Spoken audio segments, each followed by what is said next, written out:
في الدين والدنيا والآخرة ببركاته وبكرامته. الفاتحة. أعوذ بالله من الشيطان الرجيم. بسم الله الرحمن الرحيم.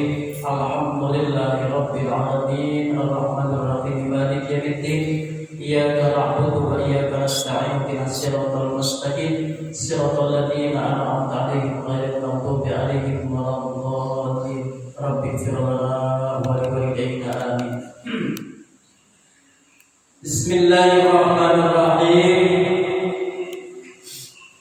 Faslun fi ahkamil adhiyati.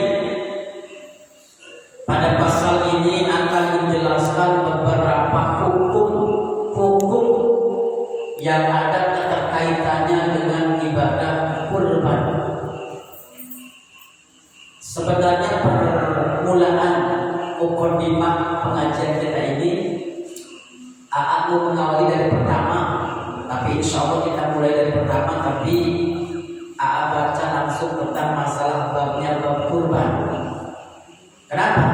Karena perkenaan sebentar lagi kita mau menghadapi tentang masalah ibadah kurban. Dengan sebuah harapan bisa menjadi motivasi, dorongan untuk lebih meningkatkan lagi tentang masalah betapa pentingnya ibadah kurban. Faslun bi ahkamil adhiyati.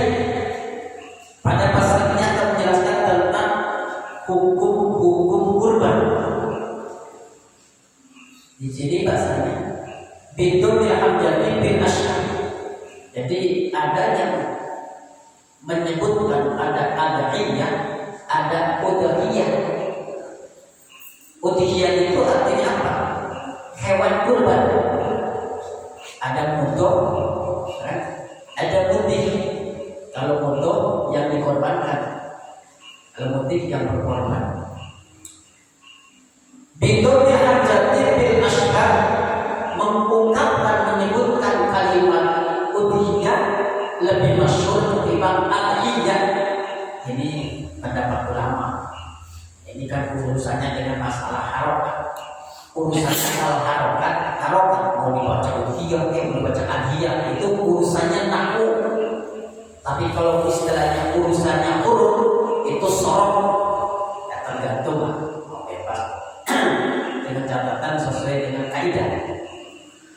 Apakah yang namanya udhiyah itu? Wahiyya ismun lima yudbiku minat na'an. Udhiyah itu ialah satu hewan yang digunakan, yang diperbolehkan untuk berkurban pada hari Lebaran dan hari-hari tasyrik. Hari-hari tasyrik itu hari-hari yang masih diperbolehkan kurban, yang dimana hari itu diharamkan oleh Allah untuk berpuasa. Apa tujuannya? Taqarruban ilallah ta'ala. Tujuannya adalah pendekatan diri semata-mata kepada Allah Subhanahu wa taala. Jadi kurban-kurban itu maknanya pendekatan. Ibadah kurban pendekatan. At-taqarrub ilallah.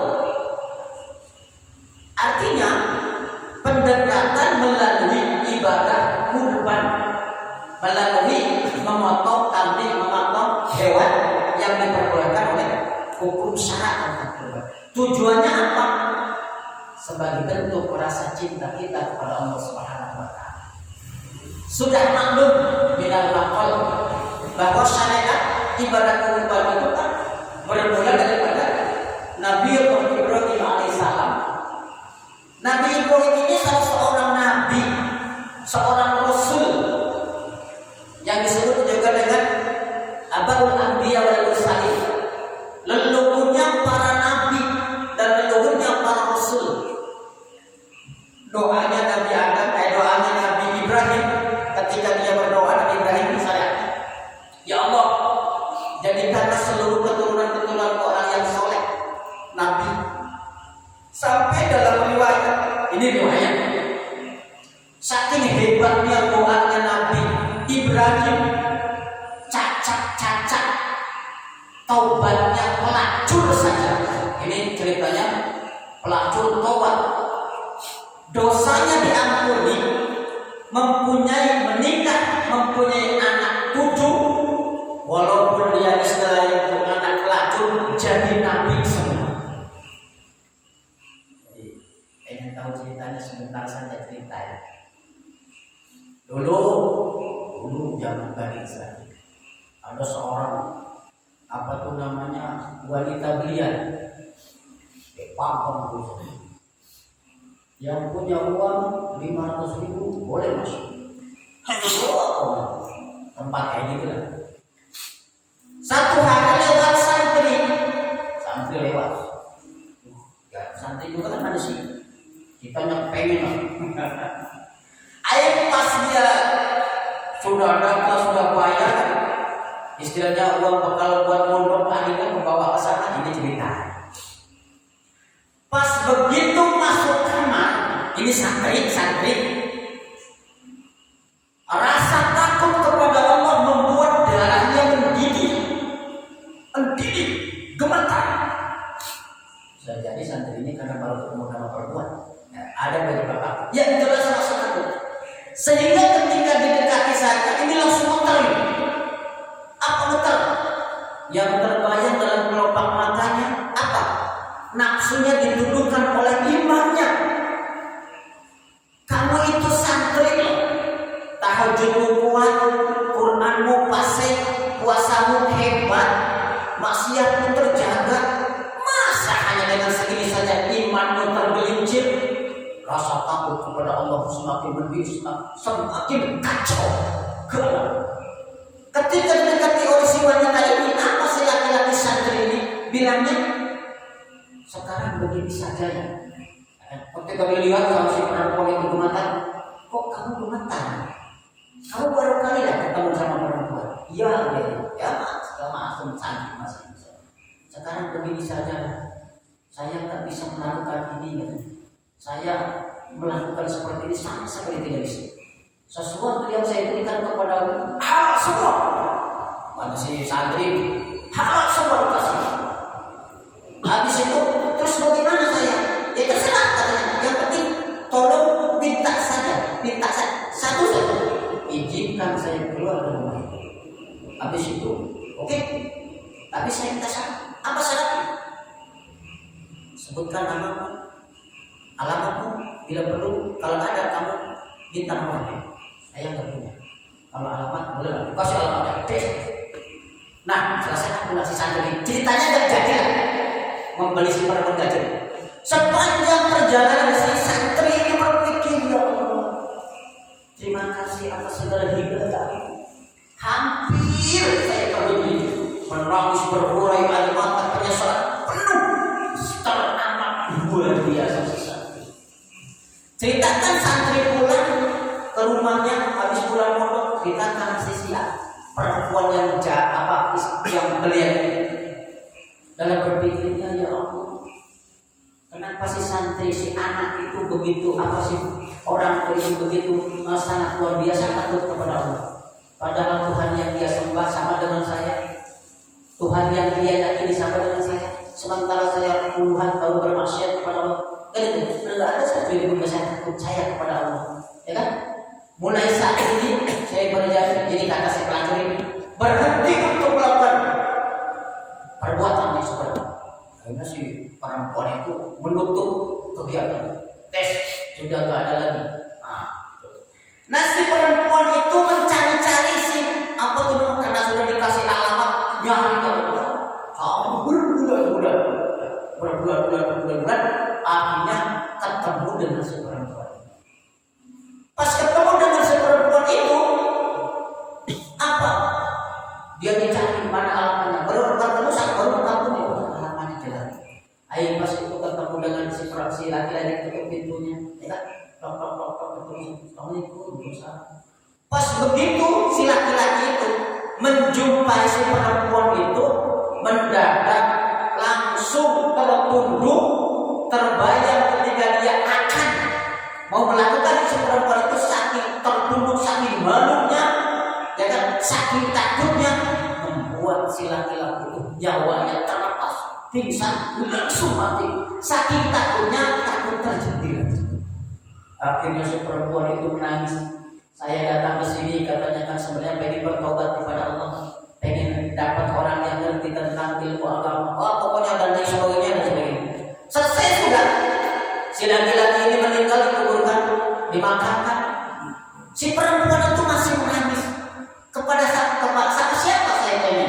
Bertobat, mencari orang yang lebih baik untuk memberikan jalan tunjuk saya. Akhirnya dikasih tahu.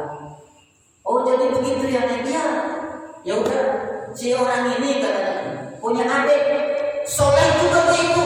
Rajin ibadah, rajin tahajud, tapi miskin. Kata si, oh enggak apa-apa, enggak apa-apa miskin. Uang saya banyak, iman saya banyak, rumah saya banyak, oh pokoknya banyak, enggak pusing. Akhirnya dipertemukan dengan adiknya dia itu yang sama-sama soleh, yang sama-sama alim ahli ibadah.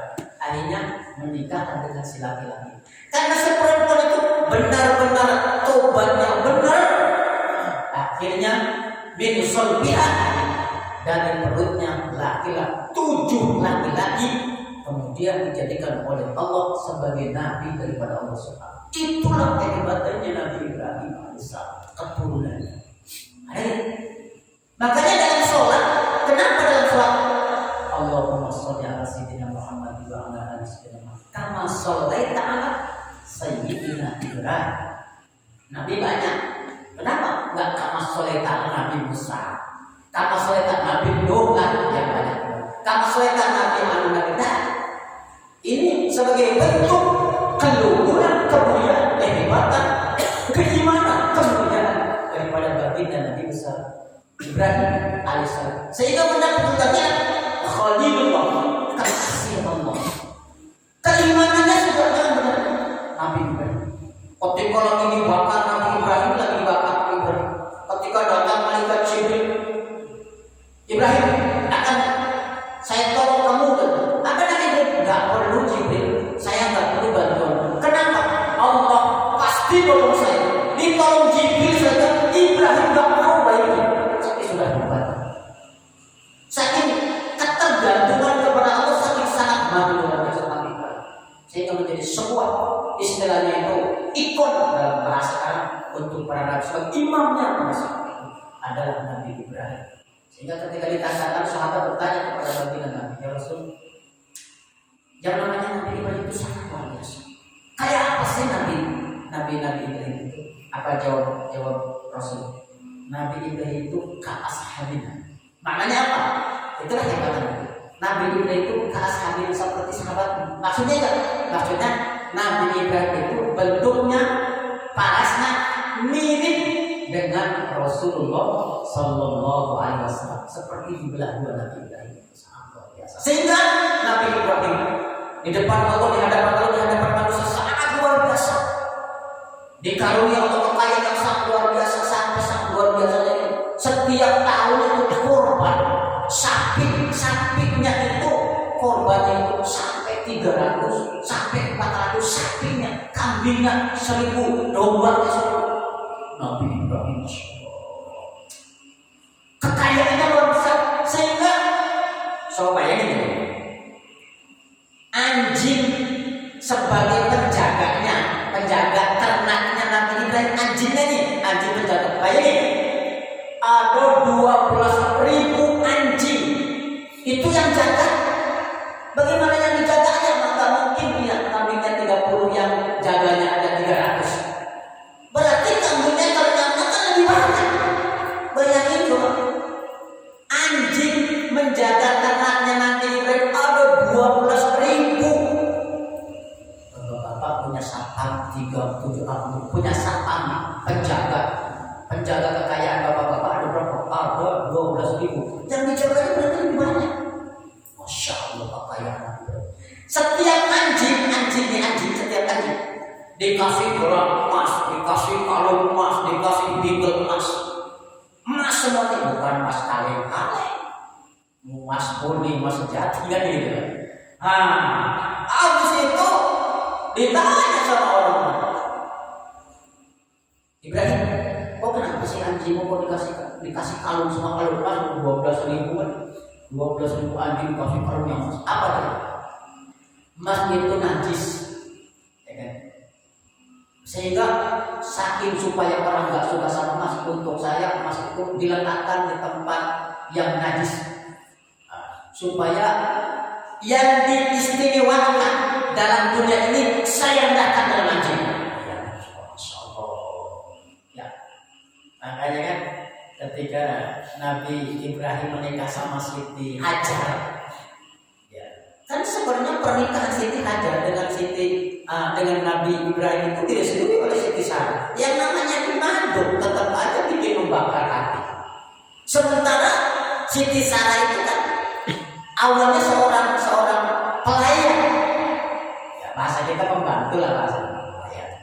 Sehingga ketika anehnya Siti Sarah kalau cerita riwayat saja, yang namanya Siti Hajar dengan Nabi Ibrahim itu kalau duduk dipandang itu pantas saja, enak dipandang, bikin cemburu lah bahasa kita, bikin cemburu Siti Sarah. Sehingga satunya namanya masih kecil ada Siti Sarah. Ketika Siti Sarah dipanggil sini, Siti Sarah ya kan dikasih gelang, dikasih anting segala. Tujuannya supaya tambah jelek. Kenapa? Karena anting, karena bingel, karena gelang itu kan sebenarnya kan dulunya itu yang dipakai anjing. Sesuatu yang dipakaikan dari anjing ke Siti Hajar itu dipakaikan masyhur. Ternyata lebih pantas kan. Makanya yang pertama kali pakai anting, yang pertama kali pakai gelang, yang pertama kali pakai bingel itu awalnya itu anjing. Dulu kesananya nggak ada perempuan pakai anting, pakai gelang. Yang pertamanya kali itu anjing pertamanya gitu. Dulunya itu seperti itu. Cuma saking keselnya Siti Sarah, akhirnya supaya Nabi Ibrahim tambah nggak suka, ini pakaian anjing, apa tuh namanya perhiasan, tanya tadi dikasih ampas. Ya sampai sekarang perempuan itu kan senang kali kalau pakai emas, pakai gelang. Awalnya bulu itu dipakaikan oleh Nabi Ibrahim sebagai perhiasan anjing itulah. Nah, kayaknya luar biasa sampai kaget, malaikat kaget, manusia kaget. Keimanannya itu Masya Allah. Ya, sampai pernah Nabi Ibrahim itu kekayaan luar biasa. Satu hari Nabi Ibrahim itu ditanya, kok kenapa kamu Ibrahim korban banyak kali sampai keluar dari mulutnya dengan lepas? Ya kan, dia nggak diperkirakan. Kalau saya punya anak, saya akan korbankan untuk Allah. Kelepasan namanya, kalau lagi ngomong jangan kelepasan. Ya, siapa tahu Allah bisa seperti itu. Kan gitu. Iya, kan nggak sedikit orang. Dulunya dia miskin, dulunya dia nggak punya. Kau beli apa gitu? Ternyata kan kita nggak menyangkanya. Wah, malah punya mobil, punya motor. Wah, ada mesra. Iya. Ini juga Nabi akhirnya ketika bertahun Allah memberikan dikarunia Nabi Ibrahim itu anak dengan Ismail, ketika perintah ya Ibrahim aku pimpinan tadi. Itulah awal kisahnya. Syariat korban pertama kali dilakukan oleh Nabi. Nah, ini gambaran untuk kita bahwa saya sampaikan bahwa lantana lebih rokan ketentuan Nabi Matuhipun itu sering sampaikan. Belum dikatakan orang baik ketika belum menginfakkan, mensolatkan sesuatu yang dia sangat sukai. Ibrahim senang sama anak lagi lucu-lucunya, umur 2 tahun ada riwayat umur yang baru jalan lagi lucu. Sebagai ujian sejauh mana rasa cinta dia kepada Allah dan cinta kepada makhluknya. Ternyata lulus. Ya, itulah sama dengan kita seperti itu. Maka pada kesempatan ini insya Allah akan sedikit membahas, akan berlangsung lah. Ini kan sebagai permulaan dengan setengah. Wal udhiyatu, kurban itu sunnatun muakkadatun. Sunnah muakkad. Apa sih sunnah muakkad? Sunnah yang sangat-sangat ditekankan banget, setengah wajib lah rasanya. Sehingga kalau dia nggak melaksanakan, mampu bisa jadi dosa. Sama dengan ini. Ada makruh tanjih, ada makruh tahrim. Kalau makruh tahrim, ketika dilaksanakannya pendekatannya dosa. Contoh, sholat setelah subuh, kan tidak ada sunnah, bisa dosa. Ini kurban itu dia mampu, dia bisa duit banyak. bukannya enggak korban, itu diancam oleh baginda Nabi. Kata baginda Nabi, man karena nasihatun palam yodong paliyam Yahudiyan atau Nasraniyan. Hadis yang lain, man karena nasihatun palam yodong. Apa jawabnya? Paliyam tabawa ma'adahu finnar. Dua hadis ini sebagai penguat bahwa sunnah, coba bayangin, sunnah tapi ada ancaman. Orang yang mampu berkorban tapi dia tidak berkorban, silakan kamu mau pilih neraka mana. Padahal sunnah tapi ancaman, maka sunnahnya muakkad. Cuma tidak wajib saja. Ayo, korban itu ancaman yang berat. Bayangin coba kalau mau. Kapan kewajibannya? Kan ada istilah korban itu katanya harus 7 kali. Tidak juga. Korban itu ketika pada musimnya kita mampu, sunnah korban. Walaupun sudah ratusan kali. Tapi tidak ada ya ratusan kali kan. Orang punya berapa sekali istilah itu berapa kali lah atau banyak. Adil. Itu seperti itu. Sehingga saking pentingnya korban dalam satu keluarga, paling tidak satu keluarga itu satu. Katanya ada ini begini juga, Pak. Ada yang punya paham makna satu kurban itu cukup satu, kemudian yang lainnya itu bukan berarti maknanya yang lainnya taklid. Artinya begini, paling tidak kalau nggak mampu dalam satu keluarga itu satu, kalau nggak mampu paling tidak itu satu. Tapi kalau sekiranya mampu personalnya, ya tetap sudah makan. Ini Pak Jul nih keluarganya ada 10, ya kan itu. Pak Jul mampu, adiknya mampu, ya tetap sunnah makan. Sunnah kifayah ketika memang mampunya cuma dalam satu bulan cuma satu. Ya, ada yang punya paham itulah. Dan ada yang punya paham korban 7 harus 7 kali itu enggak ada.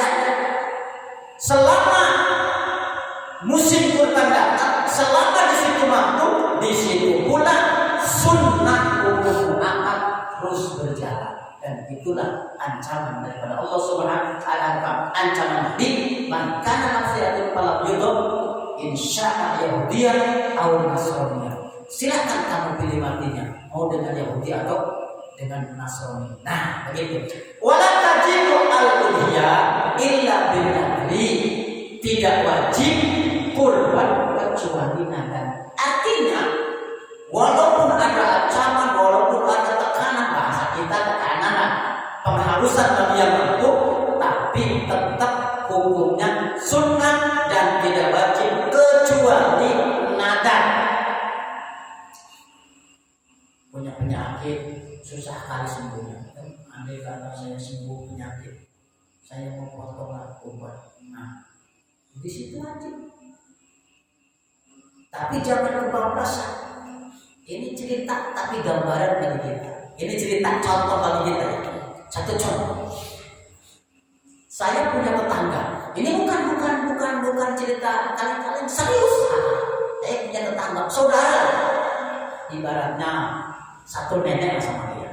Dekat dengan aku. Ceritanya dia punya sakit yang sangat luar biasa. Sakit luar biasa, dia istilah itu punya nadar, punya segala macam omongan-omongan orang-orang. Ceritanya Allah menyembuhkan, sembuh, mau syukuran, motong kambing 5, mau syukuran ceritanya. Ngundang orang sekampung, bukan kalian karena dia mampu. Potong kambing. Karena kebablasannya juga merasa sudah sehat, merasa sudah nyaman.